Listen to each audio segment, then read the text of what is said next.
Hello guys, welcome to Ramta Solutions and welcome to your grade 10 analytical geometry. Today we are looking at gradient of a line. At the end of this video, you must be able to use this formula here.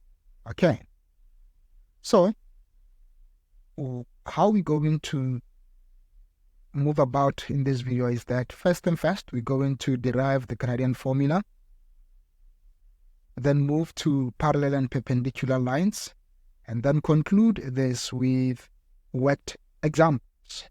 Okay, and then conclude this with worked examples. So without any waste of time, let's get into it.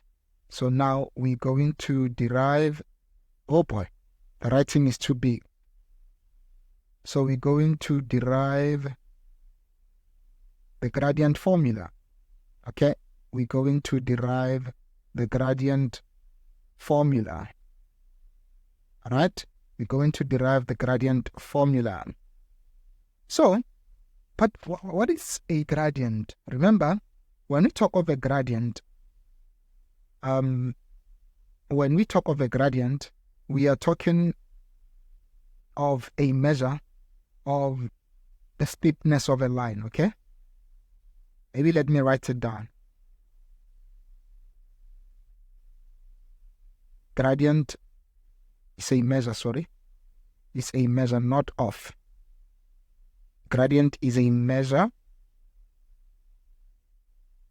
of the steepness of a line, okay? Of the steepness, okay, of the steepness of a line. Okay, so, or if you like, let me highlight this. If you like, you can call it, let me use a different color here. It's looking at the steepness of a line. Okay, perfect. If you like, you can say gradient is basically ratio of the vertical change to the horizontal change. It is still okay. And it is this definition that we're going to look at. So gradient is the ratio of the vertical change, is the ratio of the vertical change to the horizontal change. Okay, to the horizontal change. To the horizontal change. Okay, so now this one here says it is a ratio of the vertical change to the horizontal change. Okay, it's key that we understand this. So we're going to use this one here. So we use the symbol M to represent gradient. Okay, so we use symbol M, okay, small letter M, to represent a gradient, okay, to represent gradient. So we're still going to take 2 points A and B, okay? So let's say now, given 2 points A, what is this? Given 2 points A with coordinates x1, y sub 1, and B with coordinates x sub 2 and y sub 2, determine the gradient. Okay, determine the gradient. Determine the gradient. Okay, determine the gradient, which we said is M. So we have said that, maybe let me draw those guys quickly. So let's say you have a point here. What should I call it? Let's say this is point A with coordinates x1, y1. Oh boy, I'm messing it up. x1 and y1. And then this is point B here with coordinates x2 and y2. Okay, so we have said that, let me join these 2 points, let me join them. Okay, and then I'm going to draw broken lines. All right. So let's call this point here point C. What is the x value of point C? It will be x2 and y1, isn't it? Because this value here, it's the same y value, it's the same x value, right? So this will be it. Now, guys, your definition of gradient was that it is the measure of the steepness of a line. This, you use it in geography and physical sciences, right? Then to quantify this, let us define it as the ratio of the vertical change to the horizontal change. Even in geography, this is what you do. I think you call it vertical exaggeration, right? So we are going to use this one here, saying gradient. Let's go. Okay, maybe I can do it here. So gradient is m. What is it? Is vertical change over horizontal change. All right? Vertical is this part here. So this is your delta y. And this part here is your delta x. All right? This part here is your delta x. What is delta? The highest minus the lowest. Which one is the highest? Y2. Which one is the lowest? Y1. And here, what is the highest value? Obviously, this x value here is greater than this x value here. So it is x2 minus xy. So what is your gradient? Gradient is therefore vertical change. Maybe let me just do it like this. We'll say vertical change over horizontal change. Over horizontal change. Right? So what is that? Vertical change is what we term delta y, and then horizontal change is what we term delta x. Now what did we just find? We just found that delta y is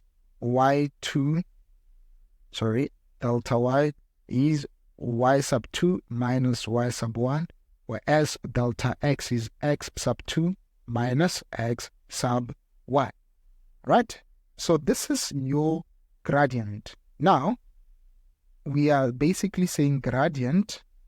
Okay, so we are basically saying gradient, we're going to call it small letter m, is y sub 2 minus y sub 1 all over x sub 2 minus x sub 1.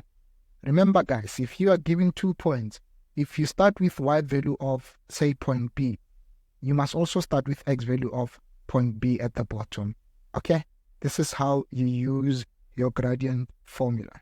Now, another thing that you need to know, because you see it mostly from straight lines, you have seen it using straight lines. When your gradient is positive, your slope is like this. When your gradient is negative, your slope is like this. So when you have a line that's like this, you expect a negative gradient. When you have a line that's like this, you expect positive gradient, isn't it? Now, what happens when gradient is 0? What happens when gradient is 0? When gradient is 0, what happens? When gradient is 0, what's happening is that delta y is equal to 0. What does it mean when it says delta y is equal to 0? It means here you have a constant,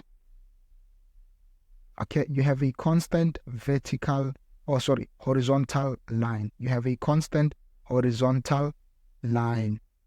Okay, you have a constant horizontal line. So here, you're looking at something like this. It is like this.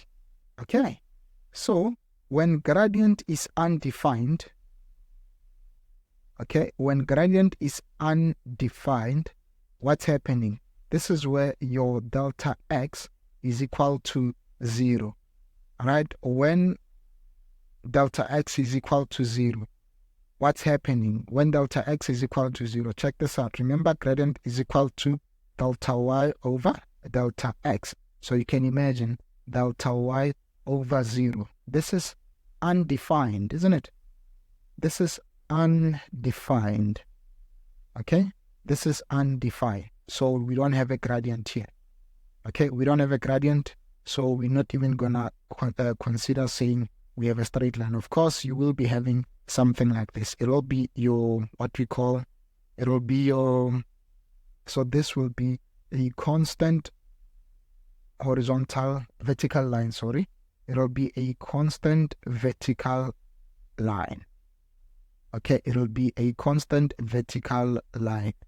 Okay, it will be a constant vertical line. So here, gradient is undefined, and here, gradient is 0. Now, when gradient is negative, your graph looks like this. When gradient is positive, your graph or your line looks like this. Okay, perfect. Now, we must go to parallel and perpendicular lines. Okay, number 2, parallel and perpendicular lines. And perpendicular, parallel and perpendicular. Okay, so we're going to start with parallel lines.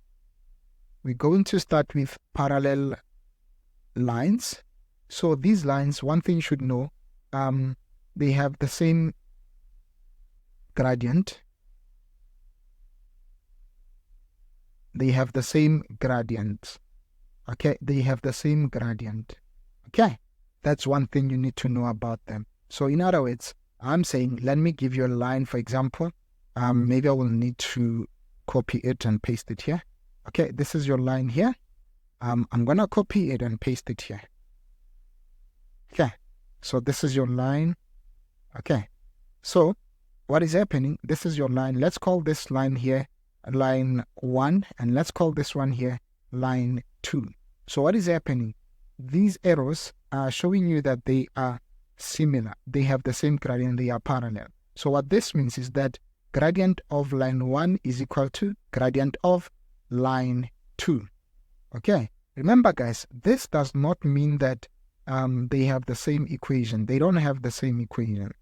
Okay, they don't have the same equations. Okay, they don't have the same equations. So let me write this. They do not have the same equations. They do not have the same equation.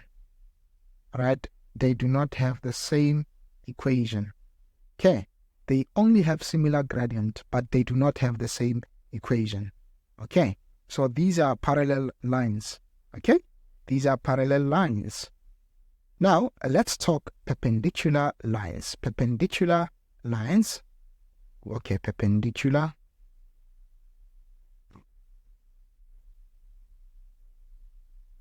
Perpendicular lines. So these ones,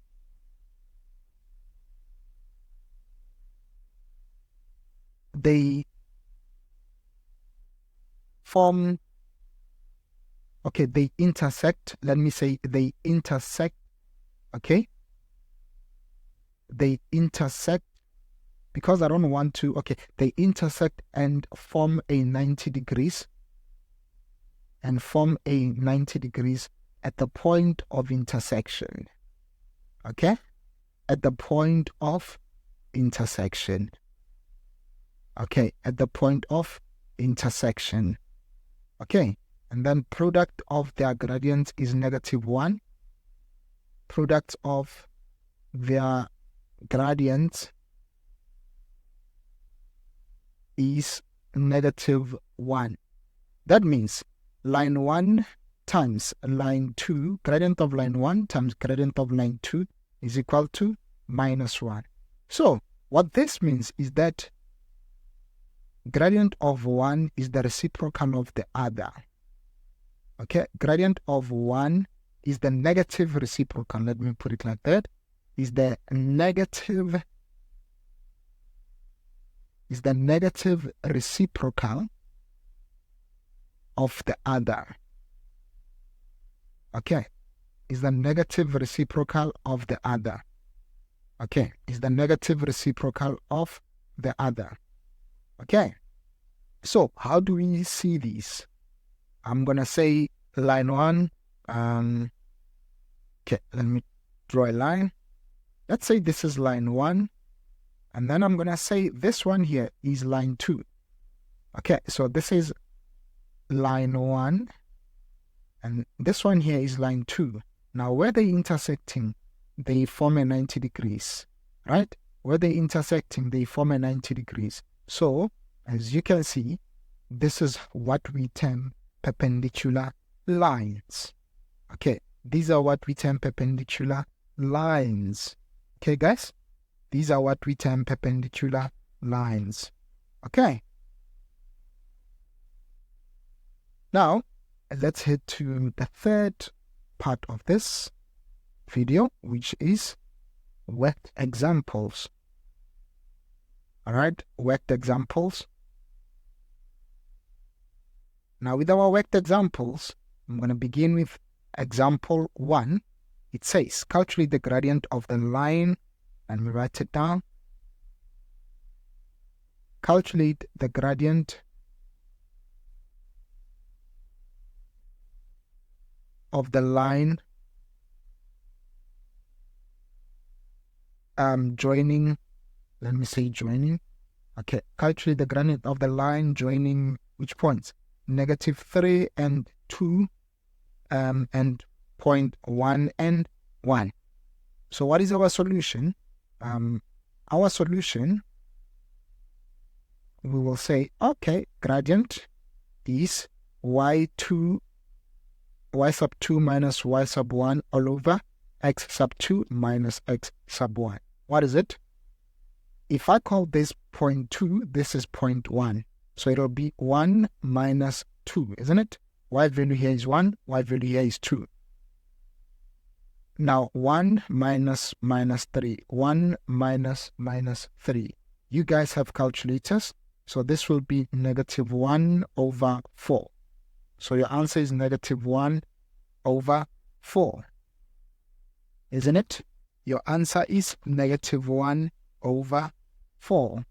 Remember, guys, if lines are parallel, they will have the same gradient, okay? But we're not dealing with that currently. So your gradient is -1 over 4, isn't it? You guys have a calculator. This is what you calculate. Now, let's head to the second example. So example 2 says, determine the gradient, right? Determine the gradient of the line perpendicular to the line joining. Determine the gradient of the line perpendicular to the line joining -3 and 2, point -2 and -3 and 2, and point 1 and 1. Okay, so it's okay. Now our solution, we will say, I know, guys, this is what we did in the previous example, but let me continue with it. First, gradient of, I'm going to say line 1, because there are two lines here, okay?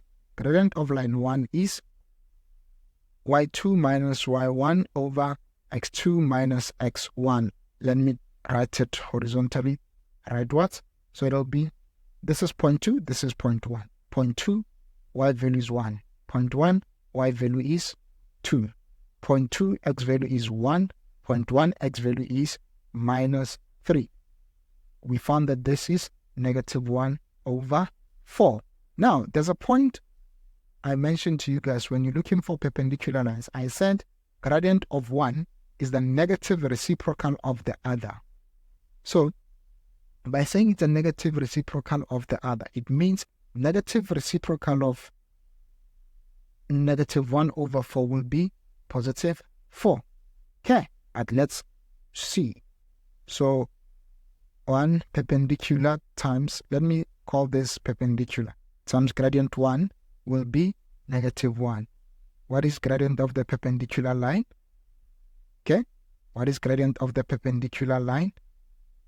We don't know. Of the line 1 is -1 over 4 equals -1. Now, when you divide -1 by -1/4, you will find that gradient of the perpendicular is +4, isn't it? Remember, gradient of one line is the negative reciprocal of the other. Negative reciprocal of this guy is +4. Without even doing this, you can simply say perpendicular, gradient of the perpendicular will be 4. As simple as that. Okay, guys. So, we have come to the end of our lesson. And remember, guys, to get in touch with us, you can check us out on our website, ramtasolutions.co.za.